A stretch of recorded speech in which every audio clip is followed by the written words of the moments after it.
students, today we will discuss solutions and terms of concentration. So first of all, what is mean by a solution? So solution is it is a homogeneous mixture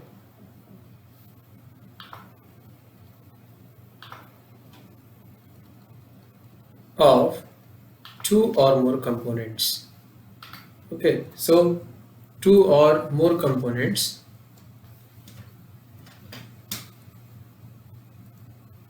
which can form homogeneous mixture is known as a solution. Okay, so the components of solutions are, we know that solutions has basically two components. One kind of component is known as a solvent and another are known as solute or solutes. So in any solution there will be one or more solute, but solvent is always one. So solvent is always one. Okay, so what will be definition of solvent? So depending upon what kind of solution is there, we can define a solvent. Okay, so the component whose physical state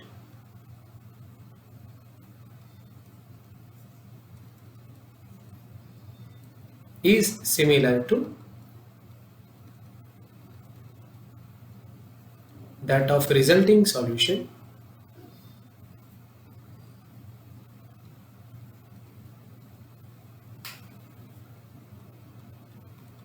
is solvent. Okay, for example, we have sodium chloride, say it is taken 20 gram and it is added into water with volume 1 liter. Then we will get a salt solution, sodium chloride solution, which is in aqueous state, that is in liquid state. So this same state is obtained by H2O and therefore H2O is a solvent and sodium chloride is a solute. Okay. Another definition of solvent is the component which is taken in excess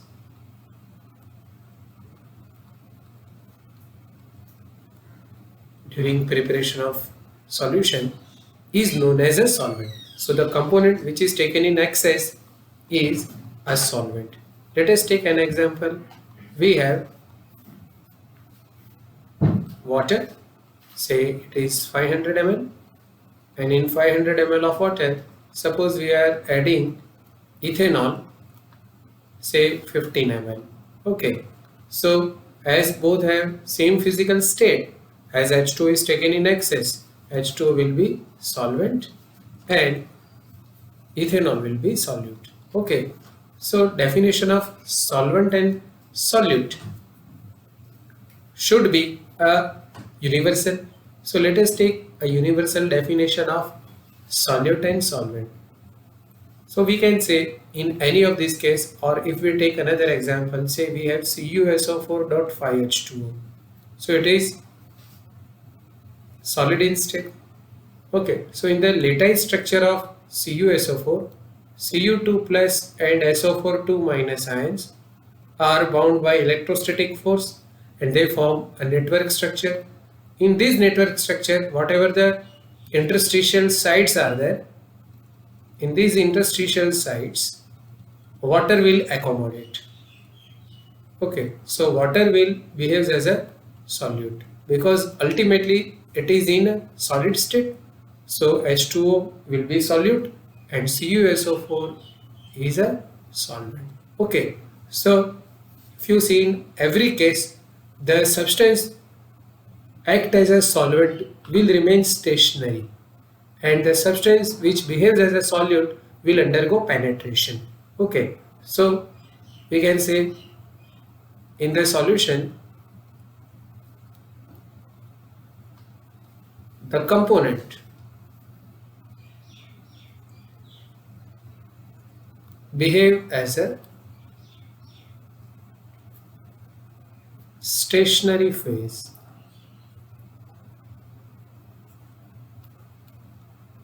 is solvent.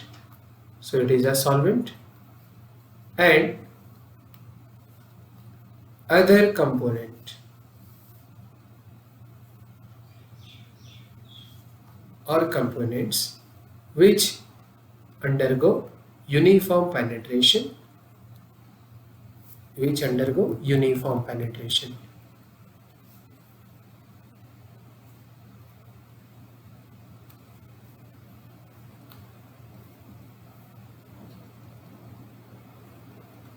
is solute. Okay.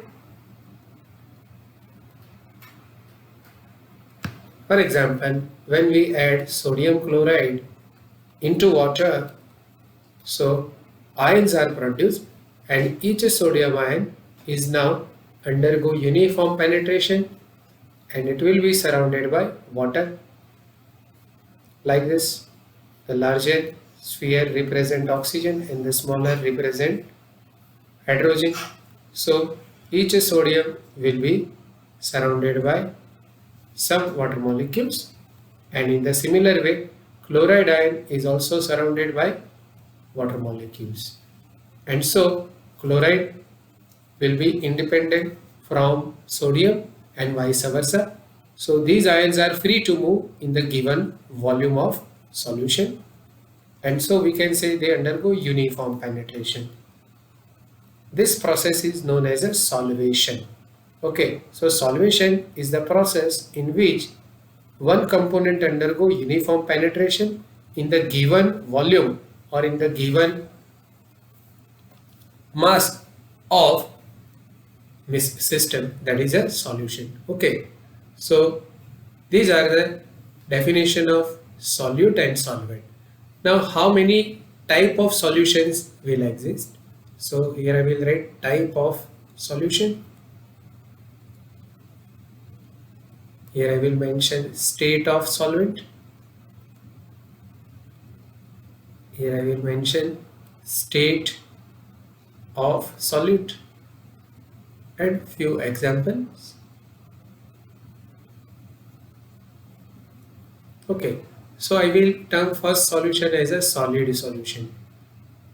So this is solid solution always contain solvent in the solid state, because the component whose physical state is similar to that of resulting solution is known as a solvent. Okay, so component solvent is always in solid state, but simultaneously the solute may be in any of the three state. It means it may be in a solid state or in liquid state or in a gaseous state. Okay, so every kind of solution is a ultimately solid solution, but depending upon what kind of solute is there, we can name the combination of solid solute with solid solvent as a solid solid solution. Similarly, liquid solid solution if solute is in liquid state, and gas solid solution if solute is in gaseous state. So example of solid solid solution is a alloy. So alloys are good quality of homogeneous mixture. So alloys are example of solid solid solution. Liquid present in solid, so we can say metal amalgams. Metal amalgams are of example of liquid solid solution. Gas solid solution, a gas adsorbed by solid. For example, rainy nickel is example of gas solid solution. Okay, in our routine live lecture we will take few examples of every type, but today as we will discuss terms of concentration also, let us do quickly. So next is liquid solution. Liquid solution, now you know that liquid solution always contain solvent in liquid state, but simultaneously the solute may be in a solid state, or it will be in liquid state, or it will be in a gaseous state. So solid present in liquid, we can say if we have any polar solute added into polar solvent.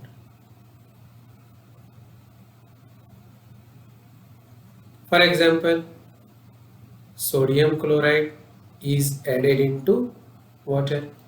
Okay. Another example, if we take that of solid liquid solution, then suppose we dissolve sulfur into alcohol,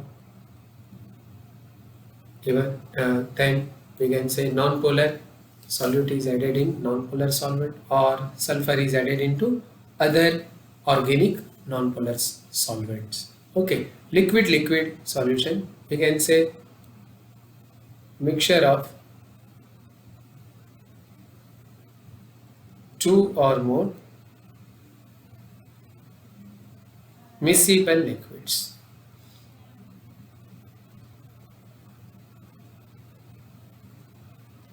Okay, so miscible liquids, that is those liquid which can penetrate into each other quickly. Okay, so we can say diffuse. Okay, so liquid undergo diffusion in another liquid easily, then it will form this kind of solution. Gas in liquid, we know that dissolved oxygen is the better example. Okay, so most of the gases get soluble in water up to more or less extent. Okay, so we can say carbonated water is also example of gas liquid solution. Carbonated water, soft drinks we drink are also this type of solution. Now next is gaseous solution. So gaseous solution as solvent in gaseous state, but simultaneously a solute may be in a solid state, or in liquid state, or in a gaseous state. So the example of solid gas solution is vapor of sublimized solid.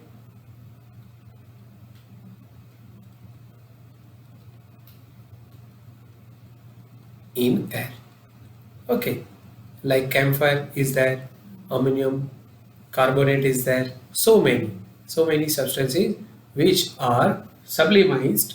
So when they are kept at room temperature or above room temperature, vapor are produces, and this vapor ultimately undergo uniform penetration in the given volume.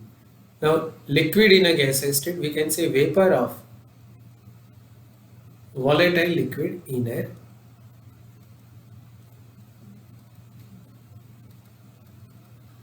So liquids are usually categorized into two categories: volatile liquids and non-volatile liquids. So those which behaves as a volatile liquids have very high vapor pressure, even though they are taken at room temperature, so they will undergo evaporation easily.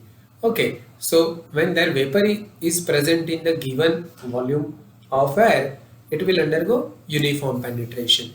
Now but obvious, the example of gas solution is air itself. Okay, so these are type of solution. In this unit we will usually study solutions are of liquid in solid. Okay, liquid in solid, sorry, solid in liquid, liquid solution, and gas liquid solution. Okay, so in this unit we will study liquid solution basically. Okay, now we will clear the next term, and it is concentration. So concentration is property of any solution, but it is due to presence of solute. So concentration is property of solution, as it is depend upon what amount of solute is taken in what volume or what amount of given system. Okay, so concentration will define in two different way. So let us take first example. Suppose we have a calibrated cylinder,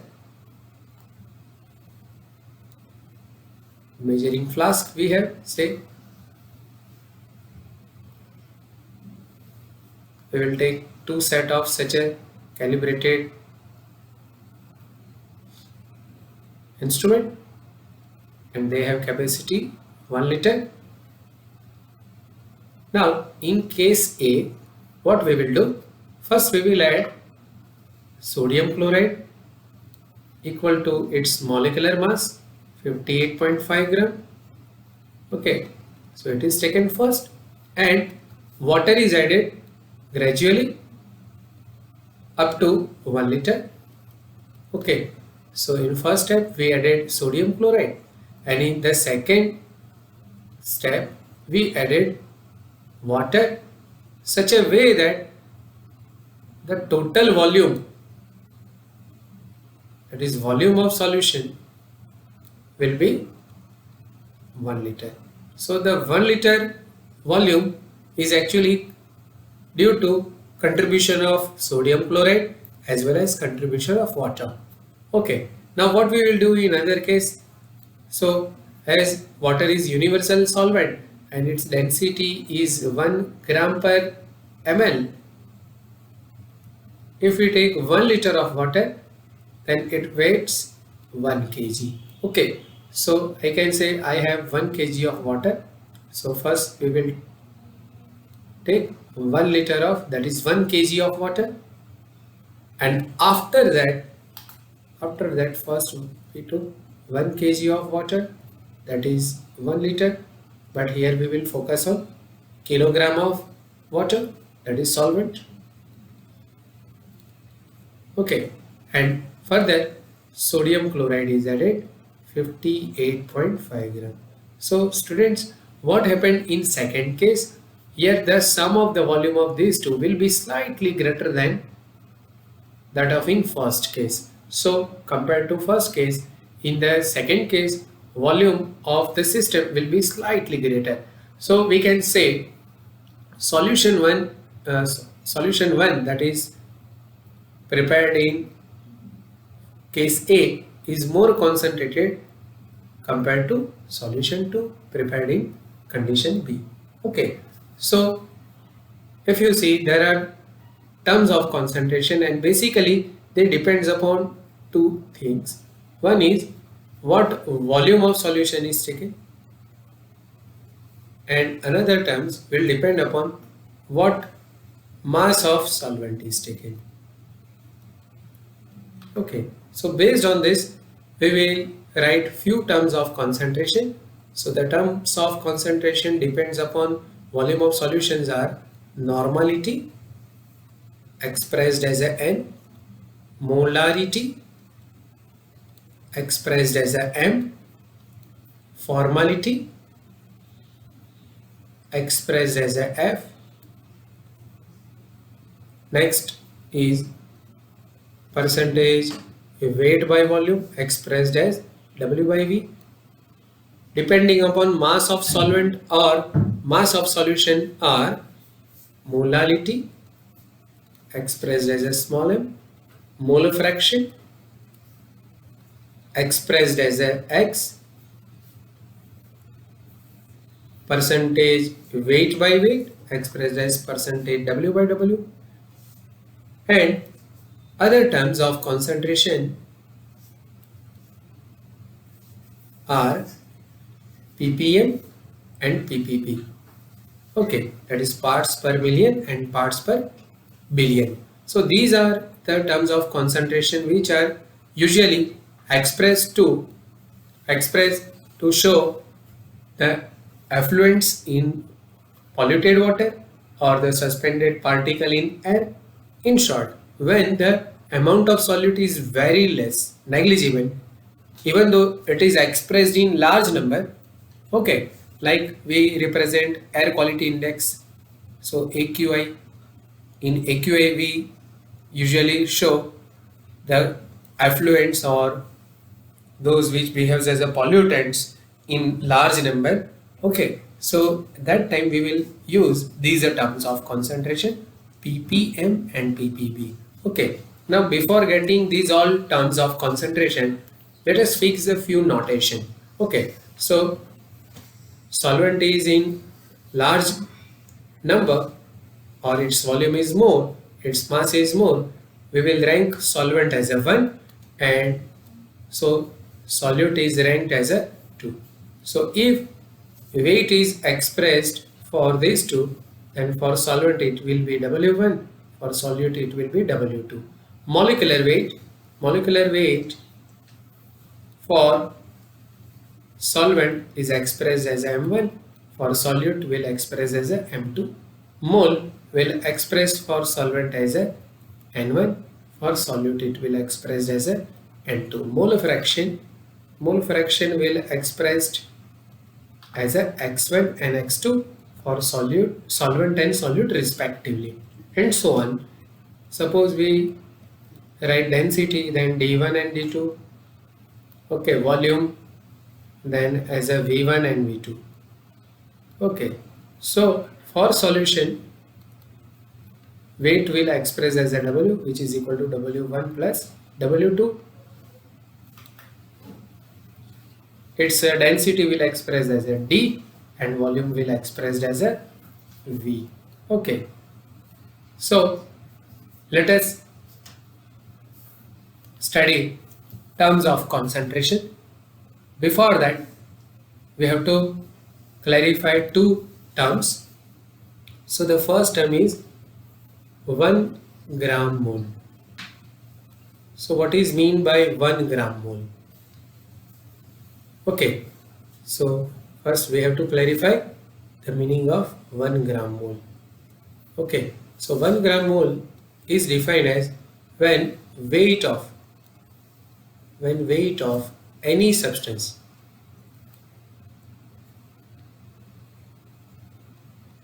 expressed in term of gram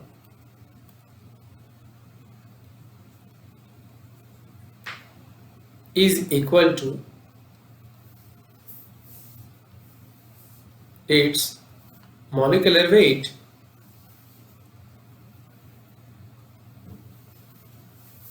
it is called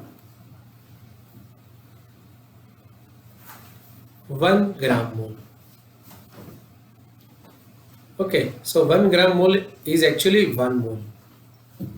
Okay, so when a mole is expressed in term of gram and it is equal to its molecular weight.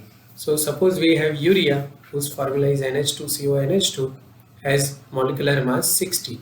So if we weight 60 gram of urea, we can say it is 1 gram mole. Okay, instead of this, if we take acetic acid, then acetic acid has same molecular mass 60. So it is also 1 gram mole. If we take glucose C6H12O6, 180 gram is its molecular weight, then it is also 1 gram mole. Okay, and so on. Okay, we will take number of example C12, H22, O11 to define different colligative properties first. Okay, so these are the common substances we will use. So sucrose, whose molecular weight is 342 gram per mole, is also 1 gram mole. So I think so there is a no doubt regarding 1 gram mole term. Now next is 1 gram equivalent. Then what is mean by 1 gram equivalent? Okay, so 1 gram equivalent is defined as when weight of any substance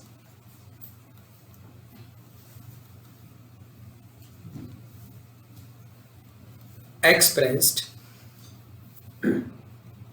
in term of gram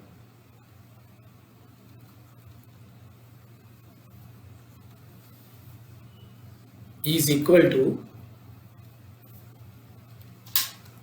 its equivalent weight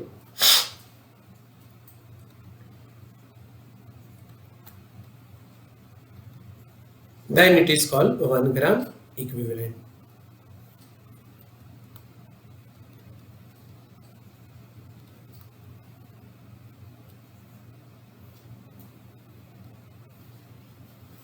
Okay, In general, equivalent weight is usually expressed for a solute, and so we will write solute as E2 equal to M2 by eta. Then what is eta? So eta is actually basicity of acid, or it is acidity of base, or it is total positive or negative valence of salt, or it is number of electrons. We can say it is number of electrons gained by an oxidizing agent,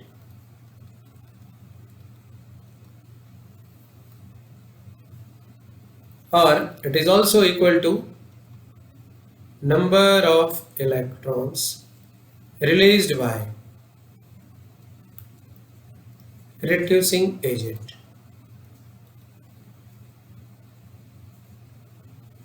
Now in the redox titration we will use oxidizing and reducing agent, and these are salts and acid and base in acid base titration. So it is very important to know what equivalent mass of acid base and salt oxidizing agent and reducing agents have, because these are the routine acids and bases and salts oxidizing agent. Okay, so first we will take acids. So what is basicity of acid? The actual definition of basicity is the number of mole of OH minus ion required to neutralize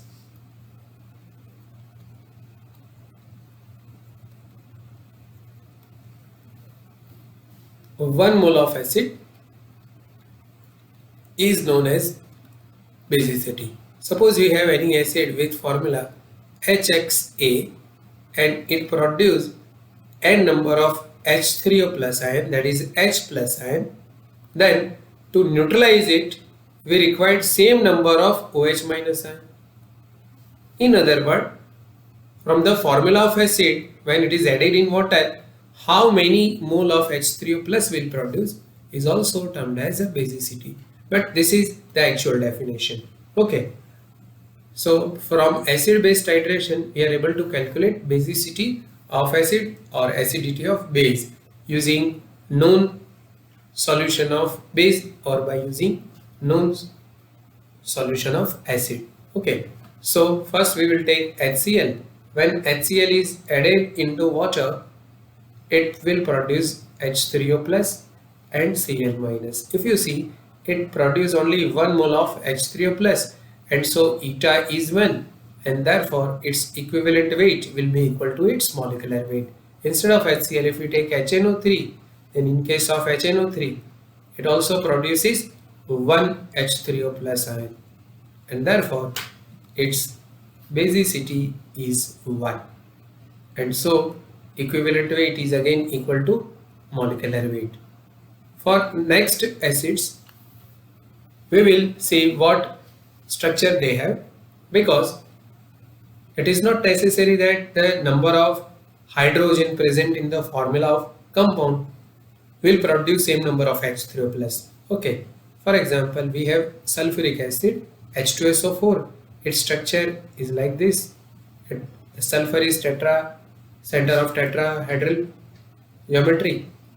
Okay, you know that VSEPR theory is given to find out what structure of compound is there.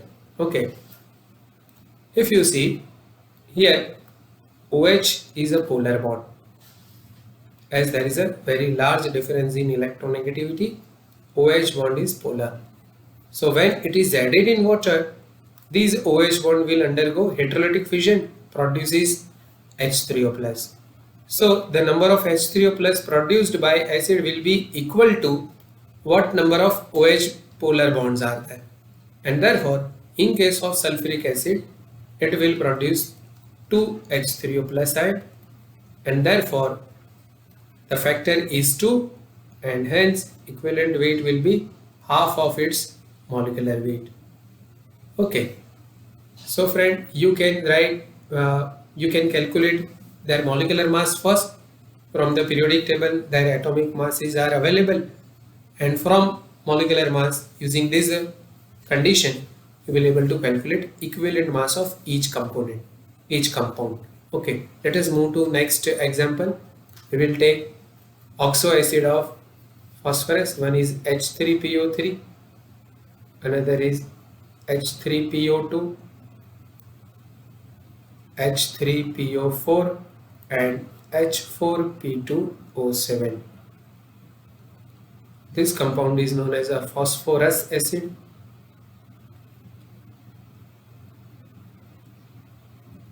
The second compound is known as phosphonic acid.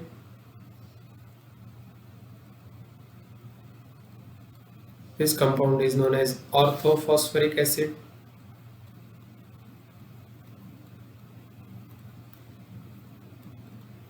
This compound is known as, there will be 7 H4P2O7, so it is known as pyrophosphoric acid. Now let us see that structure. So the structure of H3PO3 is like this.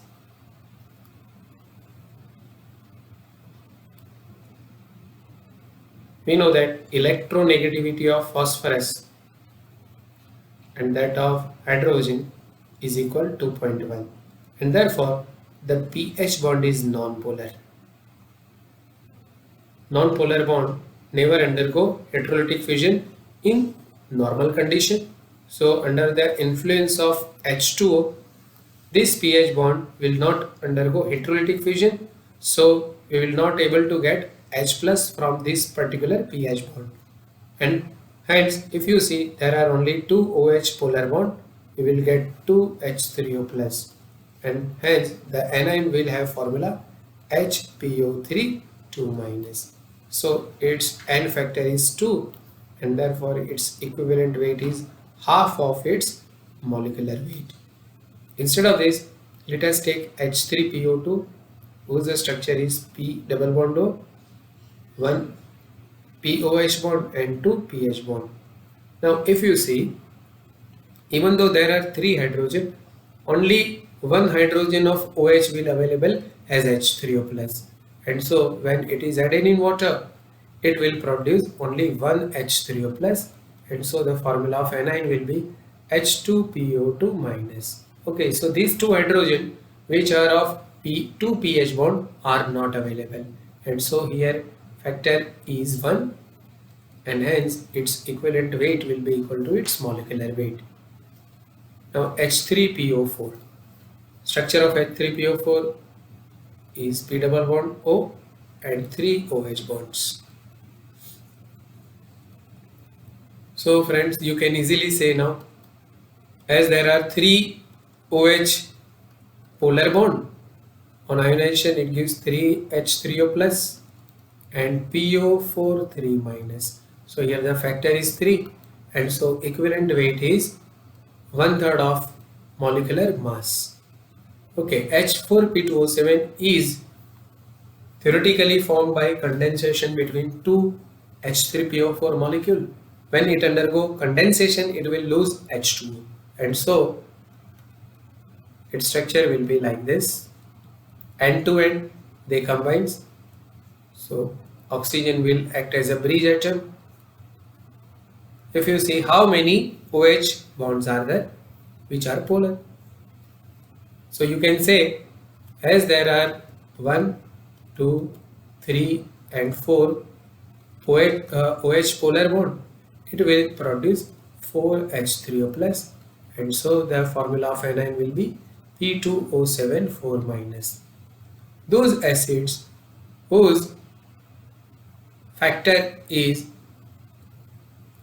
more than 3 or more than 3, that is equal to 4 or more than 4, are known as polyprotic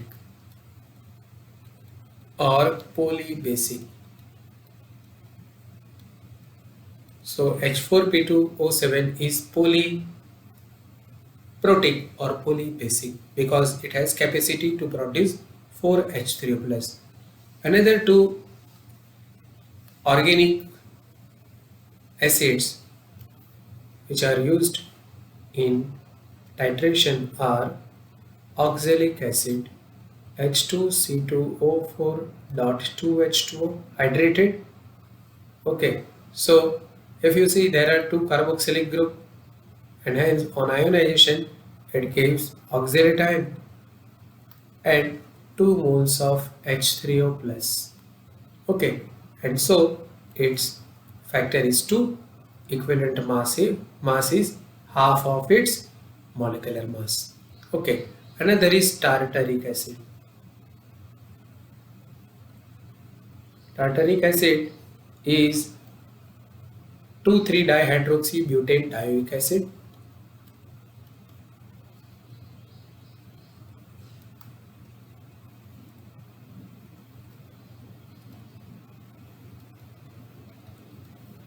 So it is like this: COH, CHOH, bond CHOH, bond COH. So at first sight, 4 OH appear in its formula, and so it should be polybasic, but actually these two OH will not release H as H3O plus. Reason is these are alcoholic OH. So in the organic compound, usually alcoholic OH will not behave as an acidic site. Otherwise, all the saccharides will be acidic in nature. Glucose has 6 OH bond, so it should be acid. Okay, but it is not acid. Okay, neither it is acid nor base. It is a neutral substance. It is due to presence of alcoholic OH. So this compound will release only 2H3O plus when added in water. Okay, and therefore it is dibasic. So friends, these are the acids whose basicity you have to know, and based on that you can able to calculate their equivalent mass. Now let us take a base. Usually when we write a base as a strong base, when there are only two, NaOH and KOH. In case of both, they will produce only one OH. Okay, so their factor N, that is acidity of base, will be 1. Okay, so what will be definition of acidity of base? It is similar to basicity of acid, but terms are opposite. So we can say acidity of base is the number of mole of H3O plus ion or H plus ion required to neutralize 1 mole of base. In other words, the number of OH minus ion produced in aqueous medium by given acid is known as its acidity. But in numerical, we will given barium hydroxide as well as magnesium hydroxide. We know that these two are weak base, but in question they will give us a condition that these two undergo 100% ionization. So we will assume that BaOH twice will dissociate completely to produce Ba2 plus and 2 OH minus, and similarly milk of magnesia Mg2 plus and 2 OH minus will produce. Okay, so in these two cases the factor is 2, and so equivalent weight will be half of its molecular weight. Okay, so understood the meaning of acidity of base and basicity of acid. Now let us take salts. Now salts are classified into different category. So first category is AB type of salt. So what are AB type of salt? Or 1,1 electrolyte. They are also termed as 1,1 electrolyte. So 1,1 electrolyte, that is which produce equal mole of cation and anion. Suppose we have KNO3, then KNO3 undergo ionization to produce 1 mole of K plus and 1 mole of NO3 minus. Similarly, NaHCO3 will give us Na plus and HCO3 minus. If we have NaCl, then NaCl will produce Na plus and Cl minus. If we have MgCO3, then MgCO3 will produce Mg2 plus and CO3 2 minus. And similarly, AlPO4 will produce Al3 plus and PO4 3 minus. So if you see here, the charge of cation is counterbalanced by anion. We don't require more number of anions, and similarly the charge of anion is directly balanced by charge of cation. We are not required any further cation to neutralize the charge of anion, and so for these all the factor is 1, and therefore for these all compound their equivalent mass are equal to their molecular mass. But there are other type of salts also, Ab2 and A2B. So when we ionize Ab2 type of strong electrolyte, it gives A2 plus and 2B minus. Similarly, A2B will give us 2A plus and B2 minus. Okay, so here if you see the total positive valence is plus 2 and that of anion is minus 1. So to counterbalance this, we took 2 here. Okay, and so the total positive or negative valence is 2. And therefore here the factor is 2, and so equivalent mass is half of molecular mass. In case of A2B, same happened. Here the charge of anion is minus 2, that of 1 is plus 1. So to balance it, we multiplied A plus by 2, and so the total positive or negative charge is 2. And therefore here also E2 is M2 by 2. Let us take 2 example. Suppose we have barium nitrate. So barium nitrate will give us 1 mole of Ba2 plus and 2 mole of nitrate ions. Okay, so in these two the total valence is 2. Okay, that is plus 2 and minus 2. Okay, example of A2B is Na2CO3. Na2CO3 on ionization gives 2Na plus and CO3 2 minus. Okay, we can take a number of examples. Say we have CdCl2. These are common salts we will use in our practical. So it will produce Cd2 plus and 2Cl minus. Here we will take another example, say Na2S. So Na2S gives 2Na plus and S2 minus. For these all compound, the factor is 2, and so for these all compound their equivalent mass will be half of their molecular mass. Let us take another type of salt. They are Ab3 and A3B. So Ab3 type of compound on ionization gives A3 plus ion, and so we will take 3B minus ion. Similarly here this compound on ionization gives B3 minus ion, so we will take 3A plus ion.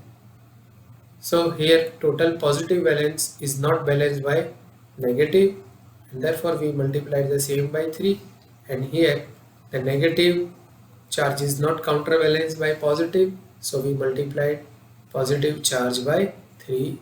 Okay, so in these two cases we can say the factor is 3, and so equivalent mass will be 1/3 of molecular mass. For example, FeCl3.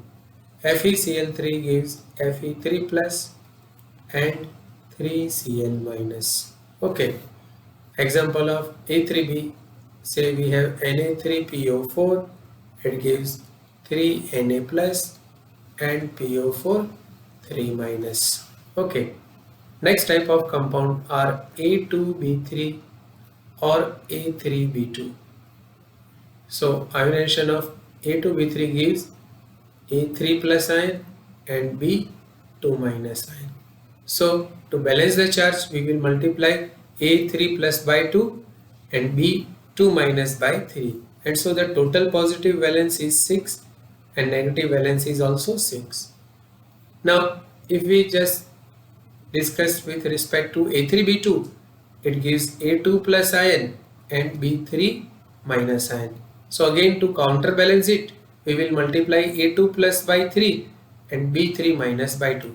So here total positive valence is 6 and negative valence is 6. So in both the case, the factor n is a 6. And so for this type of compound, their equivalent mass will be 1/6 of their molecular mass. For example, we have Fe2C2O4 thrice. Okay, so it will give us Fe3 plus and 3C2O4 2 minus. Okay, another example is Al2SO4 thrice, which gives 2Al3 plus and 3SO4 2 minus.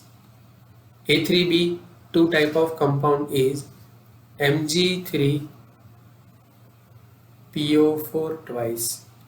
So Mg3PO4 twice will give 3Mg2 plus and 2PO4 3 minus.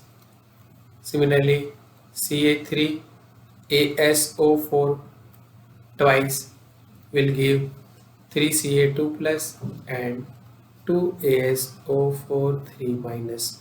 For these four salts, the total positive and negative valence is a 6 and therefore their molecular equivalent mass will be 1/6 of their molecular mass. Okay, now let us talk with respect to oxidizing and reducing agent.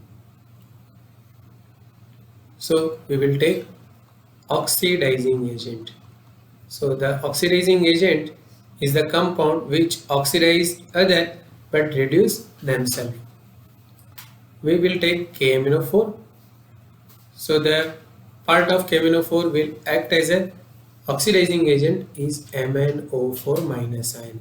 So these MnO4 minus ion will turns into different species. For example, it may turns into Mn2 plus or it may turns into MnO2, that is Mn4 plus, or it may turns into MnO4 2 minus. So in every case its equivalent weight will be different. Let us calculate. Here in manganese, in manganate ion, permanganate ion, oxidation state of manganese plus 7, which behaves as an oxidizing agent. In Mn2 plus, but obviously it is plus 2. So the difference in the oxidation state, if we find out difference, it is of 5. It means MnO4 minus will gain 5 electron so that it turns into Mn2 plus. In MnO2, oxidation state of manganese is 4. So if we calculate difference here, so the difference is 3.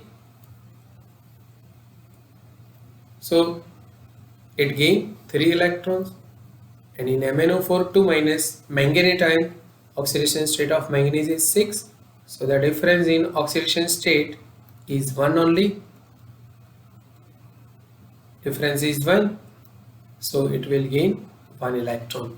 So in first case, we can say the factor is 5. In second case, factor is a 3. And in third case, factor is a 1. So in first case, we can say equivalent weight of KMnO4 will be 1/5 of its molecular weight. In second, it will be 1/3 of its molecular weight. And in last, equivalent weight is equal to molecular weight. If you see, students, the substance taken is the same, but depending upon how many mole of electrons it gain, in different cases equivalent weight is taken different.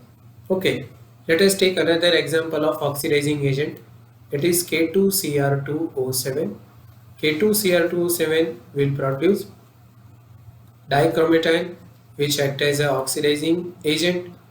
This dichromatan will split into different species. Suppose we take acidic medium, then dichromate will turns into chromic ion.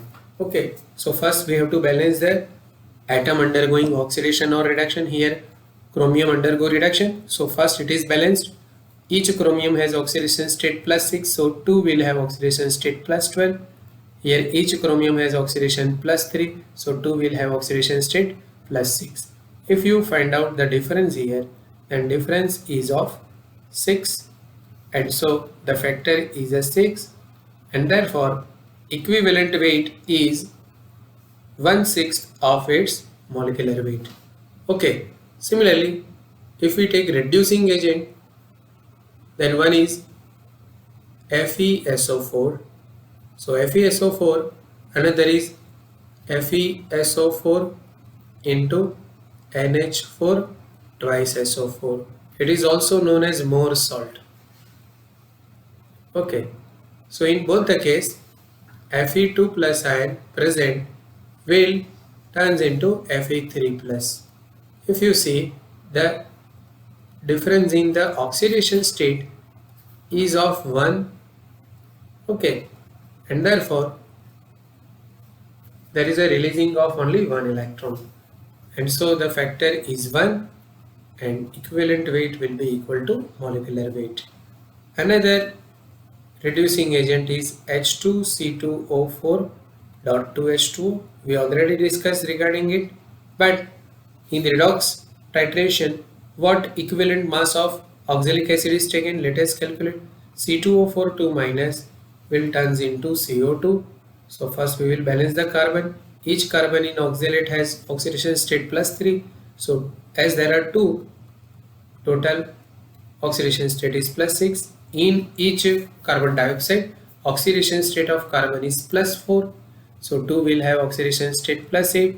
If we calculate difference here, then difference is of 2. It means during this reaction 2 electrons are released. So the factor is 2. Equivalent weight of oxalic acid will be half of its molecular weight. Okay. Now we discussed regarding equivalent weight of different species, whether it is acid, base, salt, oxidizing agent or reducing agent. Now let us discuss the different terms of concentration. I think so we already completed the meaning of 1 gram equivalent and 1 gram mole. So let us start different terms of concentration now. So the first term of concentration is molarity, which is expressed as a m. Okay, so molarity, but always from its definition we can say it is mole per liter. So liter is actually volume, mole is actually amount. So first we will define 1 molar solution. So the definition of 1 molar solution is when 1 gram mole of solute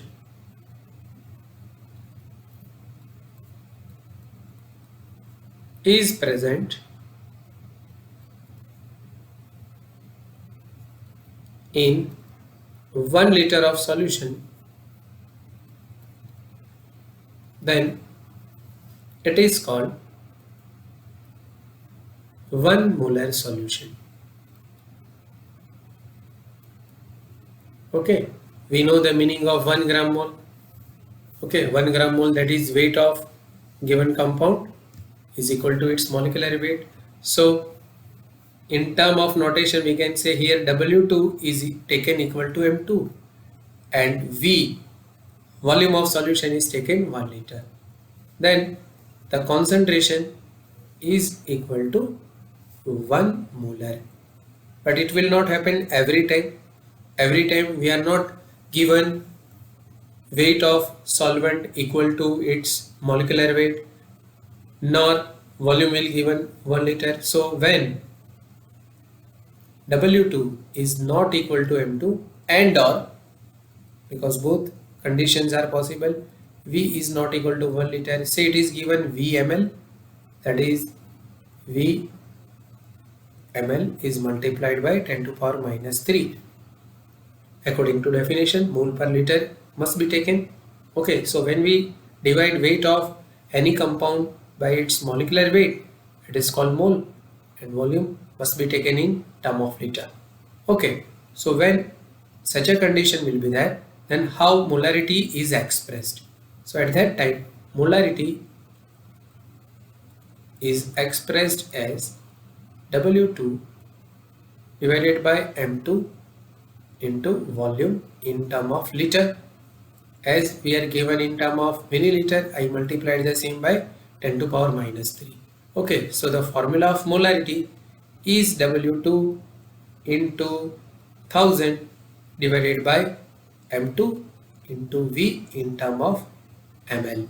Okay, so this is formula of molarity. Let us take next term of concentration. It is normality. So the another term is a normality. So first we will define one normal solution. What will be definition of one normal solution? We can say when 1 gram equivalent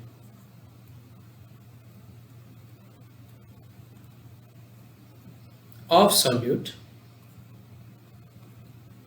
is present in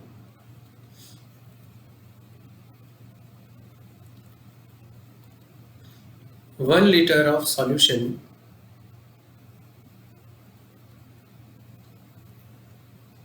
then it is called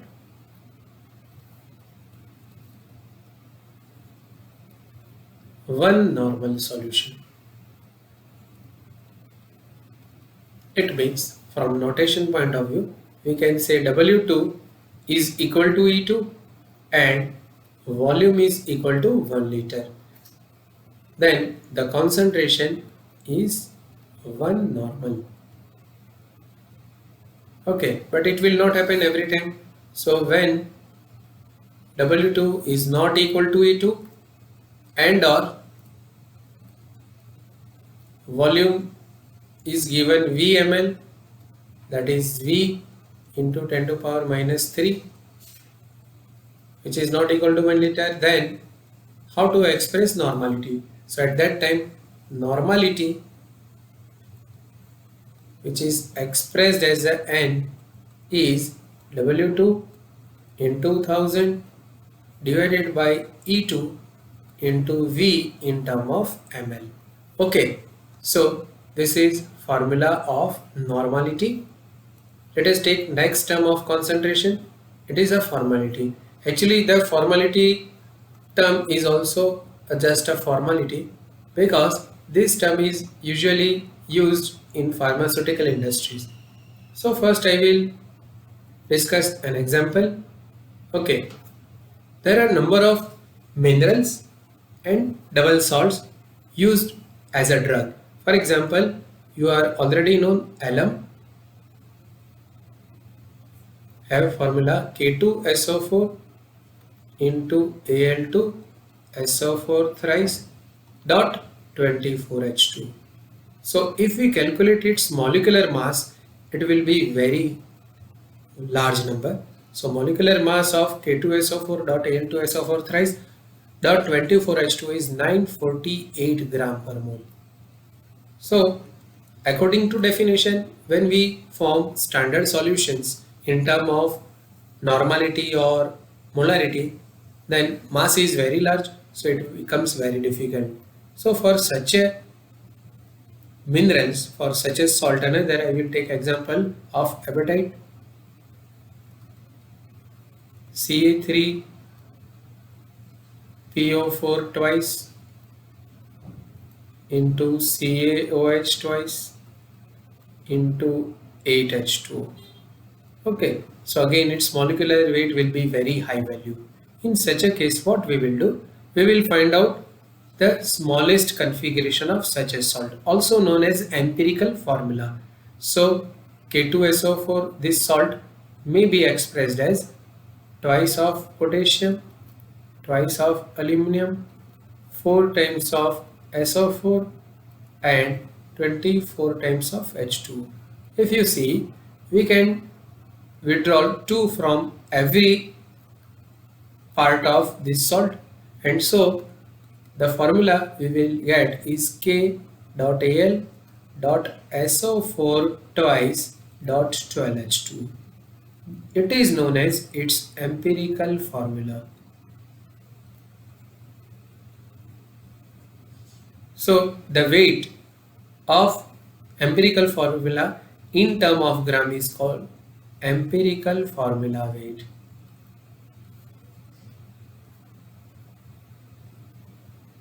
In general, it is also known as formula weight. So when we take, and yes, it has empirical formula weight is 747 gram. Okay, so when we take 747 gram of alum, it is called 1 gram formal, like 1 gram equivalent. Okay, similarly 1 gram formal is the weight of substance expressed in term of gram equal to its formula weight or empirical formula weight. So what will be definition of one formal solution? So the definition of one formal solution is when weight of solute, when, or we can say when 1 gram formal of solute is present in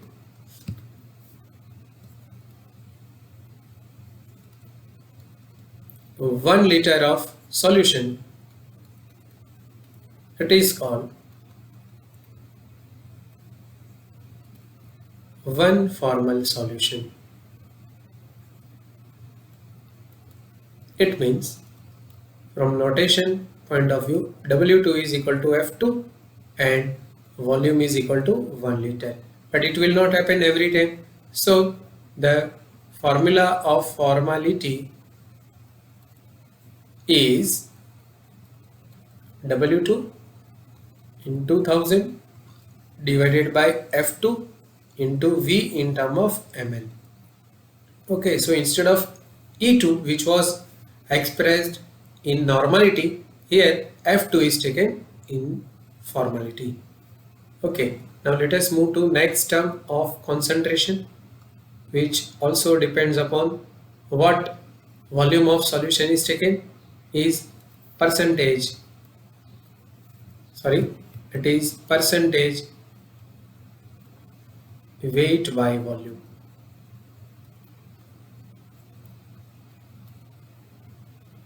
Expressed as percentage W by V. So before mentioning its common formula, let us take an example. Suppose we have 800 ml of solution and it contains 40 gram of urea. Then we will calculate what percentage weight by volume it has. So here we can use simple term. We have solution equal to 800 ml and it contains solute equal to 40 grams. So instead of 800, if we have 100 ml of solution, then what will be the amount of solute? So simply it is cross products of 40 into 100 divided by 800. So it is 5. Okay. So it is called 5% W by V urea solution. So what we did? We calculated percentage of solute in the given volume of solution. So it defined as the percentage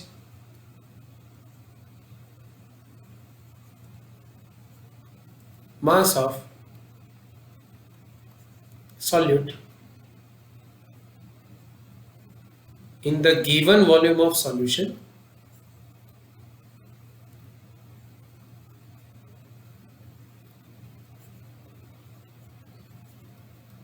is known as percentage W by V. So its formula will be percentage W by V is W2 into 100 divided by V in term of ml. It means in the given example, instead of 40, if we take W2 instead of 800 ml of solution, if we take the term VML, then we will get this formula.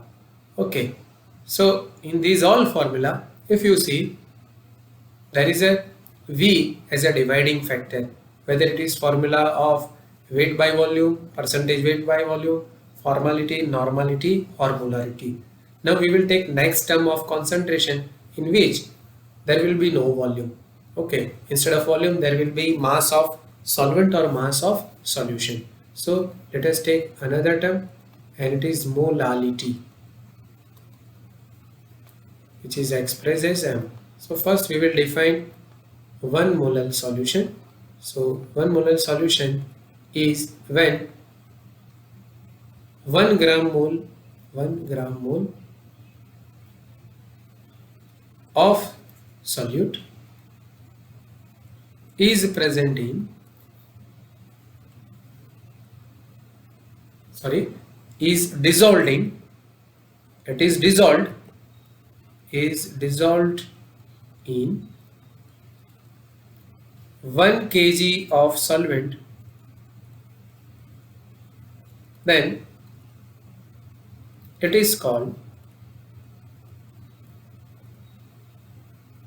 1 molar solution. Okay, so we can say W2 is equal to M2 and W1 is equal to 1 kg, because we express weight of solvent as a W1. Then we can say concentration of solution is 1 molar. We know that it will not happen every time. So the formula of molality, M, is W2 into 1000 divided by M2 into W1 in term of gram. Okay, because we have to convert weight of solvent expressed in gram in kilogram. So W1 is multiplied by 10 to power minus 3. On shifting 10 to power minus 3, we can write this formula. Okay, now let us take next term of concentration. It is mole fraction. Okay, so mole fraction expressed as X. First we will take an example. Suppose we have 3 components in the solution.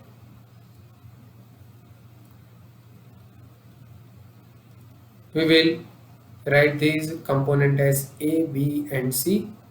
Suppose C is a solvent, and so A and B are a solute. So weight of A, say it is taken WA gram, that of B is taken WB gram, that of C is taken WC. But obviously we will take WC greater than A and B. These are known compound, means their molecular weights are known. So molecular weight, they are expressed as a Ma, Mb and Mc. So their mole will expressed as Na, Nb and Nc. So what will be the mole fraction of A? So mole fraction of A, if expressed as Xa, then it is equal to mole of component A divided by total number of mole. Suppose we express Na plus Nb plus Nc as a N. Okay, then it is Na by N. For component B, it is Nb by N, and for component C, it is Nc by N. Now let us define mole fraction. So mole fraction is the ratio of mole of given component, whether it is solute or solvent component, to the total number of to the total number of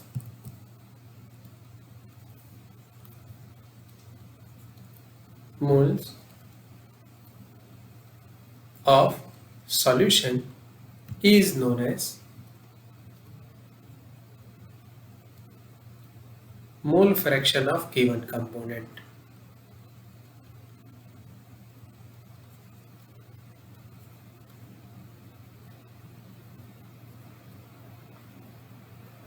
Now in this unit we will usually discuss binary solution. So binary solution will have one solute and one as solvent, and so x1 will be mole fraction of solvent and it will be equal to n1 divided by n1 plus n2, and mole fraction of solute will be x2, which is equal to n2 divided by n1 plus n2. Let us discuss next term of concentration. It is percentage weight by weight. So percentage weight by weight. Again we will take one example. We have say 45 gram of say we took glucose we have, and 45 gram of glucose is added into 855 gram of water. Okay, so what will be the weight of solution? So weight of solution is equal to W2 plus W1. Okay, so 45 plus 855, it will be 900 grams. Okay, so in other words we can say in 900 gram of solution, the solute present is 45 gram. So instead of 900, if we have 100 gram of same solution, then what will be the amount of glucose, that is solute. Okay, so we can do simple cross product here, and so it is 45 into 100 divided by 900, and so it is 5. Okay, so instead of writing 45 gram of glucose present in 900 gram of solution, we can write only 5% W by W of glucose. Okay, now instead of this relation 45 and 855, in the multiple of these two, if we write any value, these all value will be equal to 5% W by W. Okay, so it defined as the percentage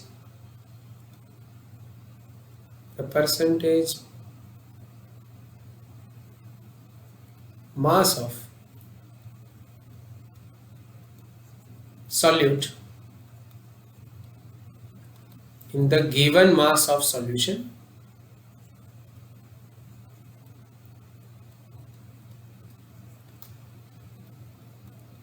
is percentage W by W. So percentage W by W, if we replace 45 by W2, then 900, which is actually W1 plus W2, that is W, and percentage W by W becomes W2 into 100 divided by W. Instead of this, we can replace W by W1 and W2. So another formula is percentage W by W is W2 into 100 divided by W1 plus W2. So these are the terms in which, if you see, there is a no volume. Including these all terms, there are other terms of concentration. Okay, one of them is parts per million. So ppm, parts per million.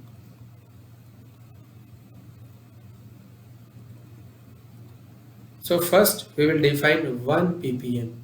So 1 ppm is expressed as when 1 milligram, that is 10 to the power minus 3 gram of solute is present. Instead of is present, we can say is dissolved in 1 liter of solution. Instead of this, we can write 1 kg of solvent or 1 kg of solution, doesn't matter. Solvent is taken or solute is, solution is taken. Okay, when 1 milligram of solute is present in 1 liter of solution, it is called 1 ppm. So per million part of solvent, there is a 1 part of solute. Okay, so the formula of ppm is W2 into 10 to the power 6 divided by W, or instead of this we can write W2 into 10 to the power 6 divided by W1, or we can write W2 into 10 to the power 6 divided by V, or W2 into 10 to the power 6 divided by V1. As solute is negligible, so W1 plus W2, which is equal to W, may be written as W1, as W2 is negligible. Okay, so compared to W, it is very less. Per million, it is 1. Therefore, okay, so in case of 1 ppm, we took W2 is equal to 10 to the power minus 3 gram, that is 1 milligram, and W was taken 1 kg, that is 1000 gram. Okay, so if we put this value in the formula, W2 is 10 to the power minus 3 into 10 to the power 6, and 1 kg is equal to 1000, so it is 10 to the power 3. If you see, ultimately the answer is 1. Okay, so these are different terms of concentration. Next we will derive relation between this. Now we will discuss relation between different terms of concentration. We will start from normality. So the formula of normality is W2 into 1000 divided by E2 into volume of solution in term of ml. Okay, E2 we know that it is molecular weight of solute divided by a factor eta. So we can replace E2 by this value m2 by eta. So n is W2 into 1000 divided by m2 into V in term of ml, and it is divided by eta. So here I can multiply it. Okay, now this much formula, W2 into 1000 divided by m2 into V, represent molarity, and molarity is expressed as a m, and so n is equal to, that is normality is equal to eta times of molarity. Okay, so we can find out what is molarity if value of normality is given and vice versa. Now next relation is using same formula of normality. I will rearrange this equation, say it is equation number 1. So when I will rearrange, we can write W2 into 100 into 10 divided by V in term of ml, and here we can say divided by E2. Okay, now this much term represent percentage by volume. Okay, and percentage by volume is expressed as W by V. So the normality is percentage W by V into 10 divided by E2. Okay, so it is relation between the term normality and percentage by volume. Similarly, in the formula of molarity, we can rearrange, and so molarity and percentage W by V is related by this relation. Molarity is equal to percentage W by V into 10 divided by molecular weight. Okay, so this is relation between molarity and percentage W by V. Now next is we will use formula of percentage W by V. So percentage W by V is W2 into 100 divided by V in term of ml.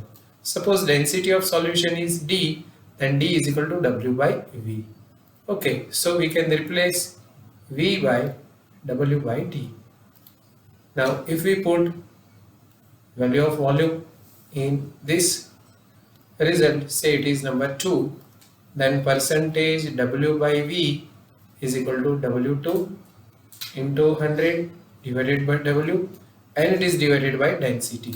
So when we rearrange it, we will get percentage W by V is equal to W2 into 100 divided by W into density. Now this much formula represent percentage by mass, which is expressed as percentage W by W, and so the relation between percentage W by V and percentage W by W is percentage W by V is percentage W by W into density. Okay, now we already proved the relation between normality and percentage W by V, that is this equation. Okay, so here we can replace percentage W by V by percentage W by W into D, and so we have another formula. Normality is percentage W by W into density into 10 divided by equivalent mass. So this is relation between percentage W by W and normality. In the similar way, we can write the relation between molarity and percentage W by W. So molarity is equal to percentage W by W into density into 10 divided by what? Molecular weight. Okay, so these are the interrelation, so that we can calculate one of the term of concentration easily from the given term. Okay, now we will take mole fraction. Okay, mole fraction of solute is x2 and that of solvent is x1. So if we take x2 by x1 term, then it is n2 divided by n1 plus n2, and it is multiplied by n1 plus n2 by n1. Okay, so here terms n1 plus n2 get cancelled. So x2 by x1 is equal to n2 by n1. Hence we can say in binary solution the ratio of mole fraction solute to solvent is actually ratio of their respective mole. Now in the same formula, instead of n2 we can write w2 by m2, and instead of n1 we can write w1 by m1. If we multiply and divide right hand side by 1000, then mathematically it will not change the meaning of this formula. Now let us rearrange the same. So I can write the same formula as x2 by x1 is equal to w2 into 1000 divided by m2 into w1, and it is multiplied by 1000 divided by m2. Sorry, here we can write m1 by 1000. Okay, so here we can write m1 by 1000. Okay, so ultimately we rearrange the RHS of this relation.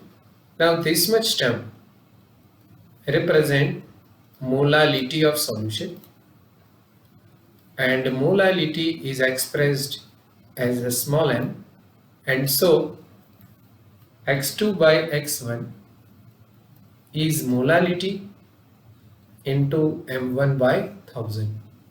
Okay, so using this relation we are able to calculate molality if mole fraction is given. Okay, if mole fraction of any of the one component is given, then that of other will be 1 minus mole fraction of given component, because sum of mole fraction is unity. Okay, so if x1 is given, then x2 will be 1 minus x1, or if x1 is given, then x2 will be 1 minus x2. Okay, so we can put this value and we are able to calculate molality. Now, especially for aqueous solution, M1 will be 18 gram per mole, because for aqueous solution solvent is water, and so M1 is 18. So x2 by x1 is also expressed as molality into 0.018. Okay. So in this formula, if we replace x2 by 1 minus x1 and rearrange the same, then ultimately we will get x1 is equal to 1 divided by 1 plus molality into 0.018. Okay, so the last two relation I put are specially for aqueous solution.